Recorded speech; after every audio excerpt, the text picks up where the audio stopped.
नमस्कार बच्चों, आप सभी का हमारे YouTube channel the pulse classes पर स्वागत है। जैसा कि आप सभी को जानकारी है कि हमने पीटीटी, बीएसटीसी और सीईटी के लिए क्लासेस स्टार्ट की है।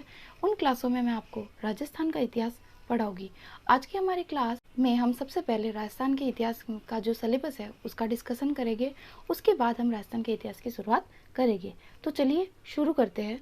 तो सबसे पहले हम राजस्थान के इतिहास का सिलेबस देख लेते हैं कि हम किस प्रकार से कौन कौन से टॉपिक पढ़ने वाले हैं। तो शुरू करते हैं राजस्थान का इतिहास। राजस्थान के इतिहास को 3 भागों में विभाजित किया गया है: प्राचीन काल, मध्यकाल और आधुनिक काल। प्राचीन काल में हम प्राचीन सभ्यताएं, जिसमें कालीबंगा, आहड़, गणेश्वर, बालाथल और बैराट सभ्यताओं के बारे में अध्ययन करेंगे। मध्यकाल में हम राजस्थान के इतिहास के महत्वपूर्ण ऐतिहासिक घटनाएं, प्रमुख राजवंश, जिसमें हम गुहिल, प्रतिहार, चौहान, परमार, राठौड़, सिसोदिया और कछवा वंश के बारे में पढ़ेंगे। उनकी प्रशासनिक व्यवस्थाएं कैसी थी, उनकी राजस्व और सांस्कृतिक सामाजिक आयाम कैसे थे, उनके बारे में भी हम अध्ययन करेंगे। आधुनिक काल में हम राजस्थान में स्वतंत्रता आंदोलन, जिसमें हम 1857 की क्रांति और अन्य स्वतंत्रता संबंधित आंदोलन का अध्ययन करेंगे। इसके अलावा हम राजनीतिक जन जागरण, जिसमें हम किसान आंदोलन, जनजातीय आंदोलन, राजनीतिक संस्थाएं, इन सभी का अध्ययन करेंगे। इसके बाद हम प्रजामंडल आंदोलन और प्रजामंडल आंदोलन के बाद हम राजस्थान का एकीकरण पढ़ेंगे। और इसके बाद हम राजस्थान की कला, संस्कृति, साहित्य, परंपरा और विरासत के बारे में अध्ययन करेंगे, जिसमें हम राजस्थान की स्थापत्य कला, जिसमें किले, स्मारक, कलाएं, चित्रकला, हस्तशिल्प प्रमुख रूप से पढ़ेंगे। इसके बाद हम लोक भाषाएं, जिसमें बोलियां, साहित्य का अध्ययन करेंगे। लोक संगीत, लोक नृत्य, संत, कवि, योद्धा, लोक देवता और लोक देवियों के बारे में पढ़ेंगे। इसके अलावा हम राजस्थान के प्रमुख मेले, त्योहार, रीति रिवाज, वेशभूषा और आभूषण का भी अध्ययन करेंगे। तो इस प्रकार से हमारा राजस्थान के इतिहास का सिलेबस रहने वाला है। राजस्थान के इतिहास में हम सबसे पहले शुरुआत आधुनिक काल से करेंगे। आधुनिक काल में हम पढ़ेंगे कि राजस्थान में ब्रिटिश आधिपत्य कैसे स्थापित हुआ। तो चलिए हम आज की क्लास को शुरू करते हैं। राजस्थान में ब्रिटिश आधिपत्य।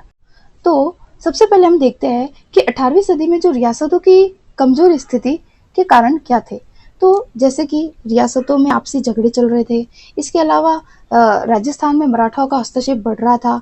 पिंडारी भी आकर लूटपाट मचा रहे थे। इसके अलावा शासक व सामंतों के मध्य तनाव की स्थिति उत्पन्न हो गई थी। रियासतों की गिरती हुई आर्थिक स्थिति, इसका अर्थ है कि रियासतों की आर्थिक स्थिति भी गिरती हुई नजर आ रही थी। यही सभी कारण थे कि राजस्थान के जो भी रियासत है उन सब ने ब्रिटिश आधिपत्य स्वीकार करना चाहा। तो सबसे पहले आते हैं लॉर्ड वेलेस्ली।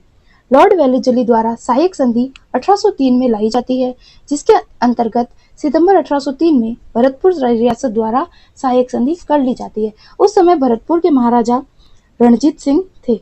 रणजीत सिंह और यही पहली रियासत बनती है जिसने सबसे पहले सहायक संधि की थी, वो भी राजस्थान में। इसके बाद नवंबर 1803 में अलवर रियासत द्वारा सहायक संधि की जाती है। इस समय अलवर के महाराजा थे बख्तावर सिंह। फिर 1804 में धौलपुर द्वारा संधि की जाती है, किंतु जो गवर्नर जनरल जॉर्ज वॉलेस थे उन्होंने अलवर और भरतपुर के साथ की गई संधियों के अलावा सभी संधियां निरस्त कर दी थी। इसके बाद आते हैं लॉर्ड हेस्टिंग। इसके द्वारा अधीनस्थ पृथक्करण की नीति लाई जाती है। यह नीति 1813 में लाई जाती है, किंतु राजस्थान में इस नीति में सहायक संधि करने वाला पहला राज्य क्या रियासत बनती है करौली, जो 1817 में करती है। और 1817 से लेकर 1823 के बीच राजस्थान की लगभग सभी रियासतें अधीनस्थ पृथक्करण की संधि कर लेती है। तो देखते हैं कि किस रियासत ने कब संधि की। सबसे पहले करौली। सबसे पहले संधि करने वाली रियासत बनती है करौली। करौली द्वारा 9 नवंबर 1817 में संधि की जाती है। इस समय करौली के शासक हरबख्शपाल थे। इन्होंने सबसे पहले संधि की। संधि में कहा गया कि करौली राज्य को खराज से मुक्त कर दिया जाएगा, लेकिन करौली को पेशवा को तो टैक्स देना ही था। इसके बाद आती है टोंक रियासत। टोंक रियासत ने 15 नवंबर 1817 में संधि की। इस समय टोंक के नवाब थे आमिर खां। ठीक है। फिर आता है कोटा रियासत। कोटा रियासत ने 26 दिसंबर 1817 में संधि की और संधि के समय यहाँ के शासक थे उमित सिंह। ठीक है। उमेद सिंह के बाद फिर आते हैं जोधपुर रियासत। जोधपुर रियासत ने 6 जनवरी 1818 में संधि की। इस समय जोधपुर के शासक थे मानसिंह राठौड़। उदयपुर ने 22 जनवरी 1818 में संधि की। इस समय उदयपुर के महाराणा थे भीम सिंह। फिर बूंदी रियासत 10 फरवरी 1818, शासक थे विशन सिंह। इसी प्रकार बीकानेर रियासत ने 21 मार्च 1818, महाराजा थे सूरत सिंह।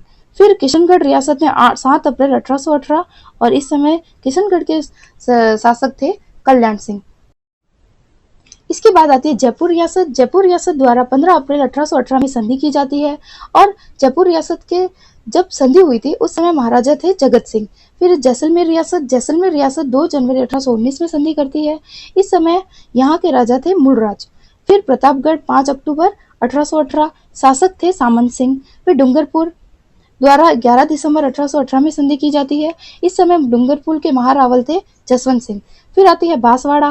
बांसवाड़ा रियासत 25 दिसंबर 1818 में संधि करती है। इस समय उमेद सिंह बांसवाड़ा के महारावल थे।